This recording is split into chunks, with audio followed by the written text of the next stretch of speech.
Па за разлика од порано, сите активности е многу потешко да се реализираат со оглед на тоа дека наставата оди онлайн.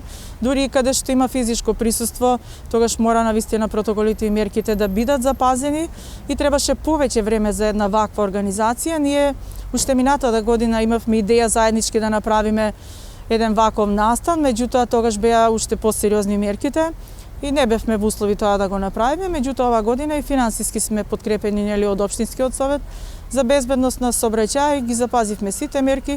Реков веќе дека беше потешко и повеќе време требаше, меѓутоа еве успеавме. После ова следува она што е најдобро, односно финалниот дел.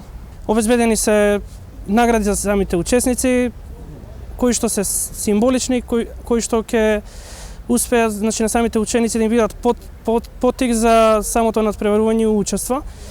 Со тоа што успеваме да ги анимираме учениците од основните училишта, што повеќе да се посветат на сообраќајната едукација и учењето на сообраќајните правила и прописи и нивно спроведување понатака во нивниот живот. Покрај активностите што беа реализирани во првото полугодие, активност на без автомобили, значи нашите ученици земаа учество и тогаш, потоа беше поделен едукативниот материјал и еве сега и денеска сме домаќини на квиз надпреварот за ученици од основните училишта од општина Куманово. Се надеваме дека во иднина ќе продолжиме исто така со активностите. Мислам дека и понатаму активностите ќе бидат во нашето училиште.